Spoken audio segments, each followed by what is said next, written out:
સુપ્રભાત નમસ્કાર speed news સાથે હું છું નુપુર દાણી। સૌથી પહેલા વાત કરીએ કેરળની। કેરળના તિરુવનંતપુરમમાં ચાલુ ક્રિકેટ મેચમાં ધમાચકડી મચી ગઈ હતી। એક તરફ મેચ જામી હતી ત્યાં બીજી તરફ મધમાખીઓએ હુમલો કરતા લોકોમાં દોડધામ મચી ગઈ। ઇન્ડિયા અને ઇંગ્લેન્ડ લાયન્સની મેચ દરમિયાન આ ઘટના બની।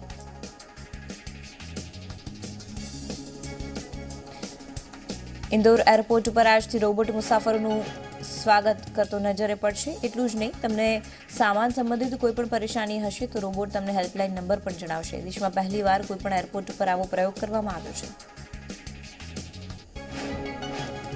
કેબિનેટ બેઠક બાદ મુખ્યમંત્રી યોગીએ બુંદેલખંડ એક્સપ્રેસ બનાવવાનો નિર્ણય લીધો છે। ત્યારે એક્સપ્રેસ મેરઠથી પ્રયાગરાજ સુધી બનશે। ગંગા કિનારે 600 કિલોમીટર લાંબો એક્સપ્રેસ વે બનાવાશે। પૂર્વ સંરક્ષણ મંત્રી જ્યોર્જ ફર્નાન્ડિસનું 88 વર્ષની વયે નિધન થયું છે। દિલ્હીની હોસ્પિટલમાં સારવાર દરમિયાન તેમનું નિધન થયું। જ્યોર્જ ફર્નાન્ડિસ અટલ બિહારી વાજપેયીની સરકારમાં મંત્રી હતા। તેમજ જ્યોર્જ ફર્નાન્ડિસ મજૂર સંગઠનના નેતા અને પત્રકાર રહી ચૂક્યા છે। વડાપ્રધાન નરેન્દ્ર મોદી પરીક્ષા પહેલા વિદ્યાર્થીઓને તણાવ મુક્ત કરવા માટે આજે એક ખાસ મેસેજ આપ્યો। તાલકોટરા સ્ટેડિયમમાં થનારી પરીક્ષા પર ચર્ચા કાર્યક્રમમાં વિદ્યાર્થીઓ સિવાય અમુક વડીલો અને શિક્ષકો પણ સામેલ થયા। પીએમઓ પ્રમાણે પરીક્ષા પર ચર્ચા 2.0 છે અને ગયા વર્ષે પણ મોદીએ વિદ્યાર્થીઓ સાથે સંવાદ કર્યો હતો અને તેનો જ આગામી આ કાર્યક્રમ છે। આ કાર્યક્રમમાં દેશ વિદેશના 2000 વિદ્યાર્થીઓ, વડીલો અને શિક્ષકોએ ભાગ લીધો। આ કાર્યક્રમમાં 9 થી 12 ધોરણના વિદ્યાર્થીઓ સામેલ થયા, જ્યારે અમુક વિદ્યાર્થીઓ કોલેજના હતા। તાલકોટરા સ્ટેડિયમમાં આયોજિત પરીક્ષા પે ચર્ચા કાર્યક્રમમાં તેમણે વિદ્યાર્થીઓને કહ્યું કે થોડા સમય માટે બાળકોની જેમ જીવવા માંગે છે। આ કાર્યક્રમમાં વિદ્યાર્થીઓ સિવાય થોડા વડીલો અને શિક્ષકો પણ સામેલ થયા હતા। આ દરમિયાન મોદીએ કહ્યું કે હું મા બાપને કહેવા માંગુ છું કે તે મા બાપ નિષ્ફળ છે કે જે પોતાના સપના બાળકો પર થોપીને તેને પૂરા કરવા માંગે છે। એવું નથી કે માતા પિતાને તે માટે ટ્રેનિંગની જરૂર છે।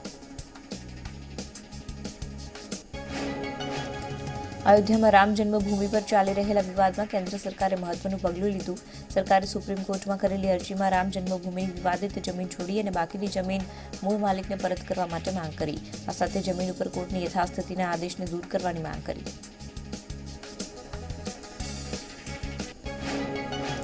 લોકસભાની ચૂંટણીને લઈને નોર્થ અને સાઉથ એમસીડી સદન બીજેપી અને કોંગ્રેસ માટે પ્રચાર કરવાનું જાણે અખાડો બની ગયું હોય તેમ નમો અગેનનું ટી શર્ટ પહેરી અને સદનમાં લોકો આવતા જોવા મળ્યા। ત્યારે કોઈ નેક્સ્ટ પીઓ રાહુલ ગાંધીના નામની ટી શર્ટ પહેરીને આવેલા નજરે પડ્યા।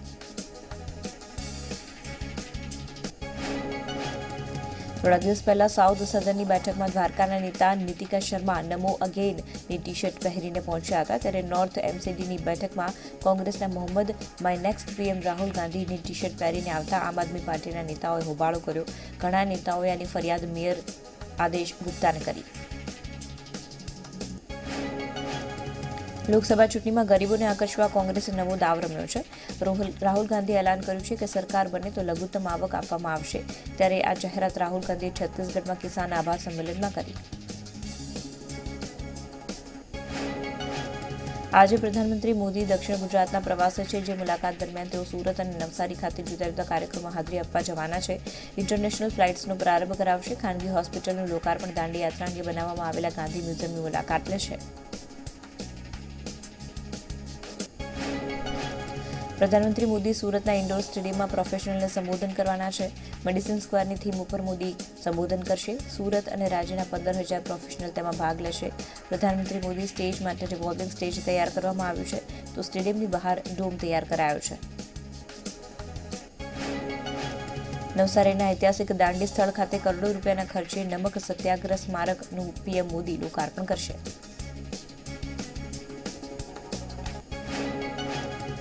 લોકાર્પણ કાર્યક્રમની તૈયારીઓને આખરી ઓપ આપવામાં આવી રહ્યો છે। આ વ્યવસ્થાને ધ્યાનમાં રાખીને બેઠક યોજાઈ। સુરક્ષાથી લઈને પાર્કિંગની વ્યવસ્થાને લઈને તમામ તૈયારીઓ પૂર્ણ થઈ ચૂકી છે। ત્યારે બાપુની 150મી જન્મજયંતિનો ભવ્ય સ્મારકની ભેટ દેશને મળશે।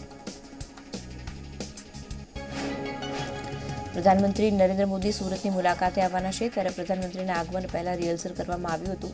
આ રિહર્સલમાં એસપીજી સિટી પોલીસના અધિકારીઓ હાજર રહ્યા। પ્રધાનમંત્રી નરેન્દ્ર મોદીની સુરત મુલાકાતને લઈ ડ્રોન કેમેરા પર પ્રતિબંધ મૂકવામાં આવ્યો છે। 12 થી રાતના 8 વાગ્યા સુધી ડ્રોનનો ઉપયોગ કરવા પર કાયદેસર કાર્યવાહી કરવામાં આવશે। ખેડૂતોને લઈ અને મોદી સરકારે મોટી ભેટ આપી છે. કેન્દ્ર સરકાર વતી ગૃહમંત્રી રાજનાથસિંહે અછતગ્રસ્ત વિસ્તારો માટે રાહત પેકેજની જાહેરાત કરી છે. મહારાષ્ટ્રને 4700 કરોડ અને કર્ણાટકને 950 કરોડની સહાયની જાહેરાત કરી છે, તેમજ ગુજરાતને 130 કરોડની સહાયની જાહેરાત કરી છે. કેન્દ્ર સરકારે 6 રાજ્યોના ખેડૂતો માટે રાહત પેકેજની જાહેરાત કરી છે, જેમાં ગુજરાતના ખેડૂતો માટે 130 કરોડ આપવાની જાહેરાત કરી, ત્યારે સાણંદના ખેડૂતો સરકારના આ રાહત પેકેજને નાની રાહત ગણાવી છે. ચૂંટણી પૂર્વે ખુશ કરવા માટે રાહત આપી હોવાનો મત આપ્યો હતો. કેન્દ્ર સરકારે ગુજરાતના અછતગ્રસ્ત વિસ્તારો માટે 127.60 કરોડની જાહેરાત કરી, ત્યારે સરકારની જાહેરાત ઉપર કોંગ્રેસના પ્રવક્તા મનીષ દોશીએ પ્રહાર કરતા જણાવ્યું કે મોદી સરકારમાં ખેડૂતોની આત્મહત્યાનું પ્રમાણ વધ્યું છે, ત્યારે ચૂંટણી નજીક આવતા જ ભાજપને ખેડૂતોની યાદ આવી છે. ખેડૂતો માટે માત્ર 130 કરોડ રૂપિયાની જાહેરાત કરવામાં આવી, જેને લઈને મહેસૂલ મંત્રી કૌશિક પટેલે સ્પષ્ટતા કરી. ગુજરાત પાસેથી પહેલા 2355 કરોડ રૂપિયા રકમ પડેલી છે, જેમાં 50% રકમ વાપરી શકાશે, જેથી વધારે રકમની જરૂર નથી તેવું કૌશિક પટેલે જણાવ્યું. વડોદરામાં આરોગ્ય વિભાગમાં વ્યાપક દરોડા પડ્યા હતા. રાત્રિ બજારમાં આવેલા ખાણીપીણીની દુકાનો પર દરોડાની કામગીરી કરાઈ, જેમાં પાલિકાના આરોગ્ય વિભાગની ટીમોએ કાર્યવાહી હાથ ધરી. તપાસ દરમિયાન અખાદ્ય ચીજવસ્તુનો જથ્થો મળી આવ્યો. મોડી રાત સુધી કાર્યવાહી કરવામાં આવી. અમદાવાદ શોપિંગ ફેસ્ટિવલનું સમાપન થયું છે. સરદાર પટેલ સ્ટ્રીટમાં યોજાયેલા સમાપન સમારોહમાં શહેરીજનો જોડાયા. મુખ્યમંત્રી રૂપાણી સહિત અગ્રણીઓએ કાર્યક્રમમાં હાજરી આપી. કાર્યક્રમમાં 3 વિજેતાઓને બમ્પર ઇનામ તરીકે કારની ભેટ અપાઈ. શોપિંગ ફેસ્ટિવલમાં 500 કરોડથી વધુનું વેચાણ નોંધાયું. વાહન માલિકો હવે પોતાની પસંદગી મુજબ વીમાની પસંદગી કરી શકશે. કોઈ શોરૂમ માલિક વાહન ચાલકોને ચોક્કસ વીમા કંપનીનો વીમો લેવા માટે દબાણ નહીં કરી શકે. વાહન વ્યવહાર કમિશનરે આ અંગે જાહેરાત કરી છે, જેનાથી વાહન ચાલક પોતાની પસંદગીનો કંપનીનો વીમો લઈ શકશે. કેન્દ્રએ આપેલી આર્થિક અનામતને લઈને પાટીદાર અનામત આંદોલન સમિતિના સભ્યોએ મુખ્યમંત્રી વિજય રૂપાણી તેમજ કેન્દ્ર સરકારનો આભાર વ્યક્ત કર્યો.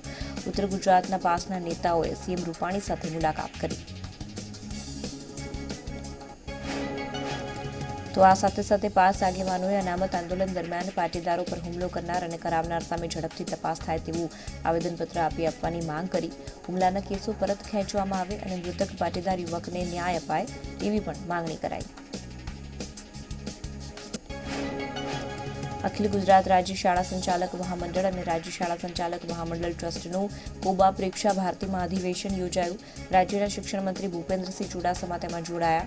આ અધિવેશનમાં રાજ્યભરની શાળાના સંચાલકોને શાળાના સંચાલનમાં પડતી મુશ્કેલીઓ દૂર કરવા માટે રજૂઆત કરાઈ.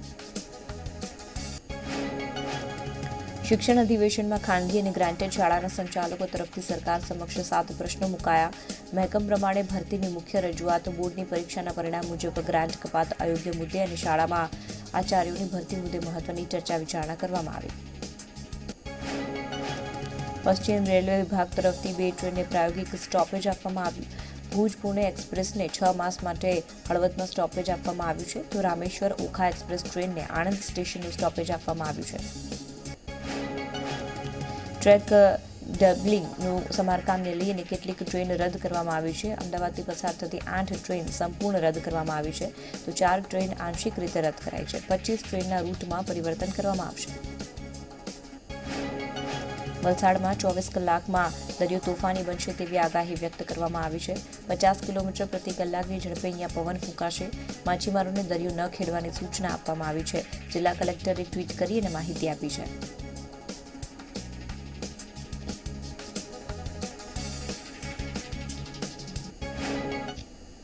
તો અન્ય મહત્વના સમાચારો આગળ પણ છે, પરંતુ હાલ સમય થઈ ગયો છે એક નાનકડા વિરામનો.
બ્રેક બાદ સ્પીડ ન્યૂઝમાં સ્વાગત છે. આગળ વાત કરીશું.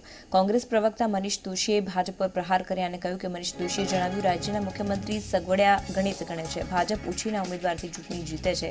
કોંગ્રેસ સામે લડવા માટે ભાજપ પાસે નેતા જ નથી. રાજ્યના વિવિધ જિલ્લામાં યોજાયેલી પેટા ચૂંટણીમાં ભાજપનો ભગવો લહેરાયો હતો. ત્યારે રાજ્યના પ્રવાસન મંત્રી ગણપતસિંહ વસાવાએ પ્રતિક્રિયા આપતા જણાવ્યું કે આ તો માત્ર ટ્રેલર છે. ખેડાના નડિયાદમાં નગરપાલિકાના વોર્ડ નંબર 7ની પેટા ચૂંટણીમાં ભાજપનો વિજય થયો. ભાજપના ઉમેદવાર ધારિક પટેલની 2770 મતે જીત થઈ.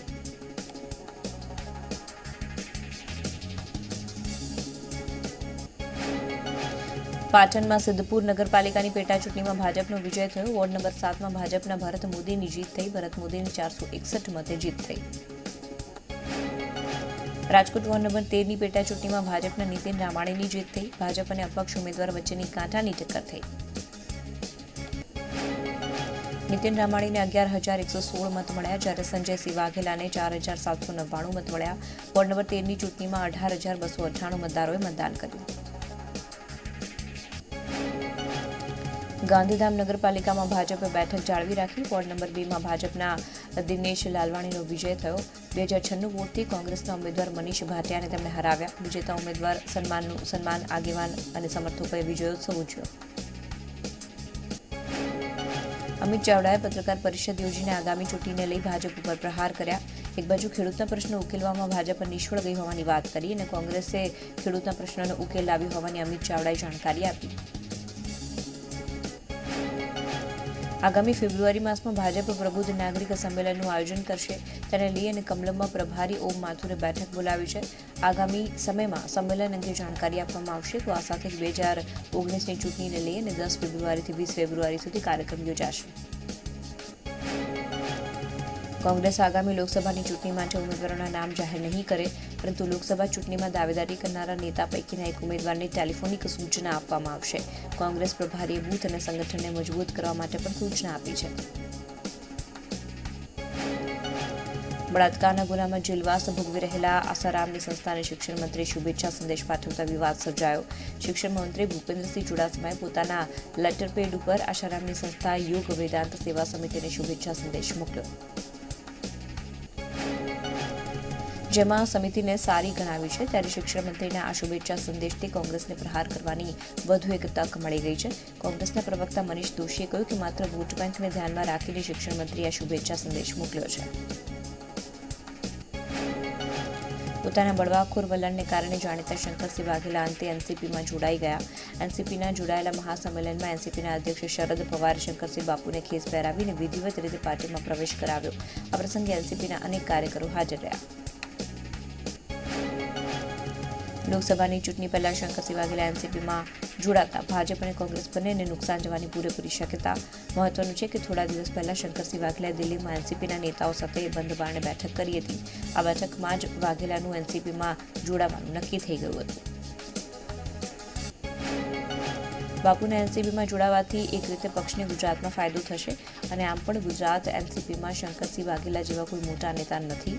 તેવા સંજોગોમાં ગુજરાતમાં પક્ષને મજબૂત કરવામાં સારી એવી મદદ મળી રહેશે. આણંદના ટાઉન હોલ ખાતે યુવા ભાજપ પ્રદેશ અધ્યક્ષ ડોક્ટર ઋત્વિજ પટેલની હાજરીમાં નેશન વિથ નમો વોલન્ટિયર સંમેલનનું આયોજન કરવામાં આવ્યું. આ સંમેલનમાં વિવિધ ક્ષેત્રે સિદ્ધિ મેળવેલ યુવાનોને ટ્રોફી આપીને સન્માનિત કરવામાં આવ્યા.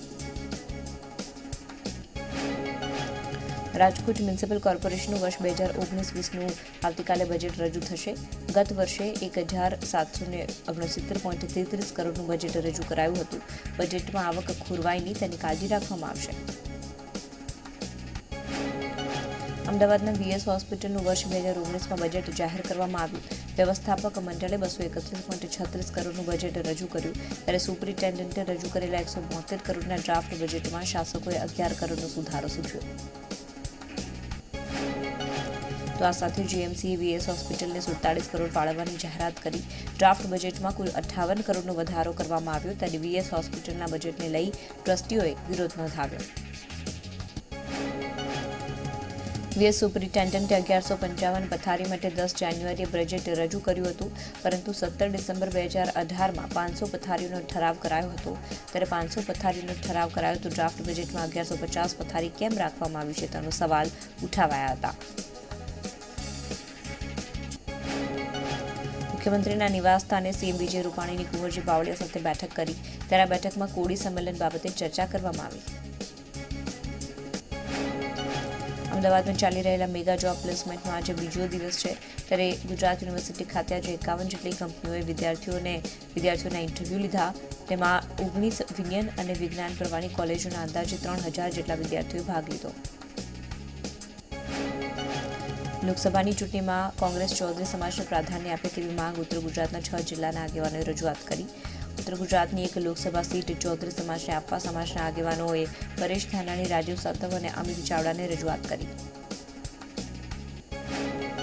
મહીસાગરના લુણાવાડામાં ભાજપ યુવા મોરચાએ નેશન વિથ નમો વોલન્ટિયર યુવા સંમેલન યોજ્યું, જેમાં પ્રદેશ ભાજપના યુવા મોરચાના અધ્યક્ષ ઋત્વિજ પટેલ હાજર રહ્યા. ઋત્વિજ પટેલે કાર્યકરોને લક્ષ્ય હમારા મોદી દોબારા એવો નારો આપ્યો છે અને ચૂંટણી પ્રચાર માટે કામે લાગી જવા સૂચન કર્યું. સુરતના ઉધના વિસ્તારમાં બીઆરટીએસ રૂટ ઉપર સિટી બસની ટક્કરથી બાળકીનું ઘટના સ્થળે જ મોત થયું. અગાઉ બાળકીના પરિવારજનોએ મૃતદેહ સ્વીકારવાનો ઇનકાર કર્યો હતો, પરંતુ જોકે પોલીસ અને અધિકારીઓની સમજાવટથી યોગ્ય ન્યાય અપાવવાની બાંહેધરી બાદ પરિવારજનોએ બાળકીના મૃતદેહનો સ્વીકાર કર્યો. સુરતમાં સિટી બસની અડફેટે 2 વર્ષની બાળકીનું મોત થયું તો સારવાર દરમિયાન અન્ય એક વ્યક્તિનું મોત નીપજ્યું. ઉધના બીઆરટીએસ પાસે સિટી બસે એક બાળકી અને અન્ય 3 લોકોને અડફેટે લીધા હતા. રોષે ભરાયેલા લોકોએ સિટી બસ ઉપર પથ્થરમારો કર્યો અને કાચ તોડ્યા. આ મામલાની જાણ થતાં પોલીસ ઘટના સ્થળે પહોંચી અને વધુ કાર્યવાહી હાથ ધરી. પાટણના સિદ્ધપુર ખડીચા રસ્તા પર ટ્રક અને ટ્રેલર વચ્ચે અકસ્માત સર્જાયો. સદનસીબે આ અકસ્માતમાં કોઈ જાનહાનિ થઈ નથી, પરંતુ અકસ્માતને પગલે 4 કિલોમીટર સુધી ટ્રાફિક જામ સર્જાયો. સુરતમાં 22 ફૂટથી ઊંચાઈ પર પટકતા યુવાનનું મોત થયું છે. સારવાર દરમિયાન યુવકનું મોત થયું. ગતરોજ સિટી લાઇટ વિસ્તારમાં આ ઘટના બની. રાજકોટ પંચાયત ચોક નજીક કાર ચાલકે 3 વિદ્યાર્થીઓને અડફેટે લીધા. અકસ્માતમાં એક વિદ્યાર્થીનીનું મોત થયું, જ્યારે અન્ય 2 વિદ્યાર્થીની ઇજાગ્રસ્ત થતા સારવાર માટે સિવિલ હોસ્પિટલ ખસેડાયા. કાર ચાલકે સ્ટીયરિંગ પરથી કાબુ ગુમાવતા અકસ્માત સર્જાયો. છોટાઉદેપુરમાં આવેલા બોડેલી નજીક નર્મદા કેનાલમાં ડમ્પર ખાબક્યું. વાહનને બહાર કાઢવા માટે 3 હાઇડ્રોક્રેન બોલાવાયા હતા, ત્યારે વાહન ચાલકની સ્થિતિ અંગે હજુ કોઈ માહિતી મળી નથી. તાપીની વ્યારા નગરપાલિકાની સામાન્ય સભામાં ભ્રષ્ટાચારના આરોપો સાથે હોબાળો મચી ગયો. સભાની શરૂઆતમાં જ ઓનલાઈન ઓફલાઈન ટેન્ડરની પ્રક્રિયાને લઈને વિપક્ષે ભારે હોબાળો કર્યો. રોશની સમિતિની ચેરમેન સામે ભ્રષ્ટાચારના આરોપો લગાવાતા શાસક પક્ષ અને વિપક્ષ સામસામે આવી ગયા. બનાસકાંઠાના વાવના ખેડૂતો નર્મદા કેનાલનું પાણી ન મળતા ચૂંટણી બહિષ્કારની ચીમકી ઉચ્ચારી. આ મુદ્દે લોધરાણી અને નળોદર ગામના ખેડૂતોએ કલેક્ટરને આવેદનપત્ર આપ્યું હતું. સરહદી વિસ્તારમાં નર્મદાનું પાણી ત્વરિત મળે તેવી ખેડૂતોએ માંગ કરી. દાહોદના નવાનગર પીએચસીમાં નવજાત શિશુનું મોત થતાં પરિવારજનોએ હોસ્પિટલમાં હોબાળો કર્યો. પરિવારજનોએ ડોક્ટર ઉપર બેદરકારીથી મોત થયાનો આરોપ લગાવ્યો. બેદરકારીના આક્ષેપ સાથે પરિવારજનો પોલીસ સ્ટેશન પહોંચ્યા. ભાજપના પ્રદેશ પ્રમુખ જીતુ વાઘાણીની ટિપ્પણી કર્યા બાદ વિવાદ સર્જાયો, જેને લઈ અને કોંગ્રેસની મહિલા કાર્યકરોએ રાજકોટમાં પૂતળા દહન કર્યું, જેમાં એક મહિલા કોંગ્રેસ દાઝી ગઈ.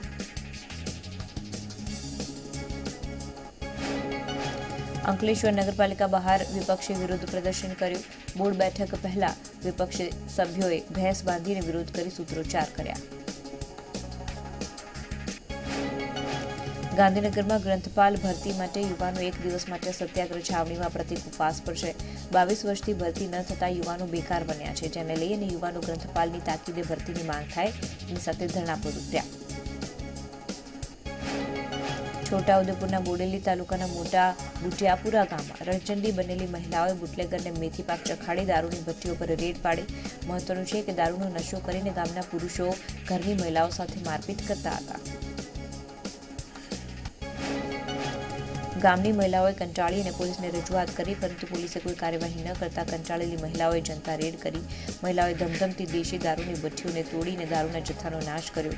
દારૂ પીવા આવેલા યુવાનોએ પણ મહિલાઓએ તેમને મેથી પાક ચખાડ્યો. આણંદ કૃષિ સમાજના કોઓપરેટિવ સોસાયટીના ચેરમેને આત્મહત્યા કરી છે. પોતાના બંગલામાં 60 વર્ષીય ચેરમેને ગળે ફાંસો ખાઈ અને આત્મહત્યા કરી. પોલીસને સુસાઇડ નોટ મળી આવી, જેમાં એનસીપી નેતા જયંત બોસ્કીનું નામ શામેલ હતું. દ્વારકાના ગોમતી ઘાટ નજીક એક સાધુએ બીમારીના કારણે આત્મહત્યા કરી. દ્વારકાના રઘુનાથજી મંદિરના બાપીદાસ નામના સાધુએ પંખે લટકીને આત્મહત્યા કરી લીધી. બીમારીના કારણે આ સાધુએ આત્મહત્યા કરી હોવાનું પ્રાથમિક તારણ સામે આવ્યું છે. સુરતમાં સાગના લાકડાની ચોરી ઝડપાઈ ચૂકી છે. ફોરેસ્ટ વિભાગે સપાટો બોલાવતા સાગની ચોરી પકડાઈ ગઈ છે. 25 નંગ સાગના લાકડા જપ્ત કરવામાં આવ્યા છે. સાગના લાકડાની કિંમત 1.40 લાખ છે. લાકડાની ચોરી કરનાર શખ્સ ભાગવા જતા ઇજાગ્રસ્ત થયો. ફોરેસ્ટ વિભાગે 2 ગાડીઓ જપ્ત કરી. અમદાવાદના જુહાપુરા ફાયરિંગ કેસનો આરોપી ઝડપાઈ ચૂક્યો છે. ક્રાઇમ બ્રાન્ચે ઉદયપુરથી નરેન્દ્ર પાનુરી નામના શખ્સની ધરપકડ કરી. 2 મહિના અગાઉ નાઝર નામના શખ્સ ઉપર નરેન્દ્ર પાનુરીએ ફાયરિંગ કર્યું હતું. ₹5 લાખની સુપારી આપવામાં આવી હતી. મુસ્તફા વોરાએ ફાયરિંગ કરાવ્યું હોવાની તપાસમાં બહાર આવ્યું છે. દાહોદમાં ચોરને માર મારવાનો વિડીયો હાલ વાયરલ થઈ રહ્યો છે. મકાનમાં ચોરી કરવા જઈ રહેલ ચોરને લોકોએ ઝડપી પાડ્યો અને તેને ઢોર માર માર્યો. બાવકા ગામનો વિડીયો હોવાનું હાલ અનુમાન લગાવવામાં આવી રહ્યું છે.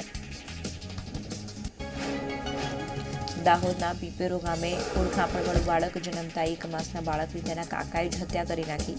સગા કાકાએ જ બાળકને જીવતું દફનાવીને તેની હત્યા કરી. તાનપુર પોલીસે બાળકનો કબજો મેળવ્યો અને આગળની કાર્યવાહી શરૂ કરી. વડોદરાના MS યુનિવર્સિટીમાં ફાઇન આર્ટ્સનો અભ્યાસ કરતો વિદ્યાર્થી સુબેગ બોહરા ગુમ થયો છે. સોમવારે એરપોર્ટ ઉપર ગયા બાદ ગુમ થયો. હરણી પોલીસ સ્ટેશનમાં પોલીસ ફરિયાદ નોંધાવાઈ છે. સુરતના સચિન GIDCમાં રુદ્રાક્ષ કંપનીમાં રેડ કરવામાં આવી. ફર્ટિલાઇઝર ડિપાર્ટમેન્ટે કરેલી રેડમાં મોટા પ્રમાણમાં મુદ્દામાલ કબજે કરવામાં આવ્યો. દરોડામાં સામે આવ્યું છે કે ગોડાઉનમાંથી બારોબાર માલની હેરાફેરી કરવામાં આવતી હતી. સુરતના ડિંડોલી આરડી ફાટક પાસે નજીવી બાબતે ગઈકાલે પતિ પત્ની પર હુમલો કરવામાં આવ્યો. આ સમગ્ર ઘટના CCTVમાં કેદ થઈ ગઈ, જેને આધારે પોલીસે તપાસ હાથ ધરી 5 આરોપીની ધરપકડ કરી. પોલીસે ફરાર આરોપીની શોધખોળ શરૂ કરીને હુમલામાં ઘટના સ્થળે જ પતિનું મૃત્યુ થયું, જ્યારે પત્નીને ગંભીર ઇજા થતાં સારવાર માટે હોસ્પિટલ ખસેડાઈ.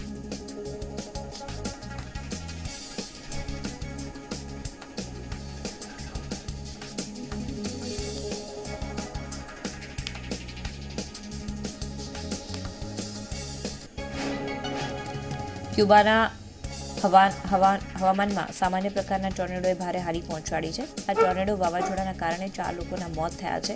170થી વધારે લોકો ઇજાગ્રસ્ત થયા છે.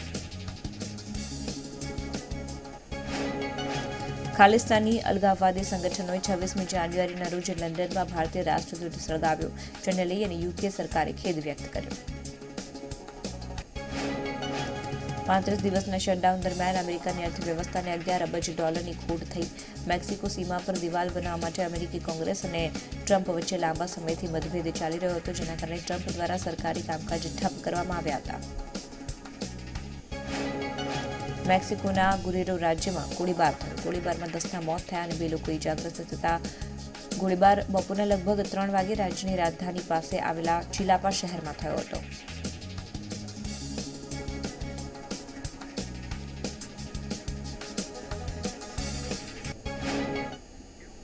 તો આ હતા અત્યાર સુધીના સમાચાર. વધુ સમાચાર અમારા સહયોગી જુહિયા આપના સુધી પહોંચાડશે. હાલ મને રજા આપશો. નમસ્કાર.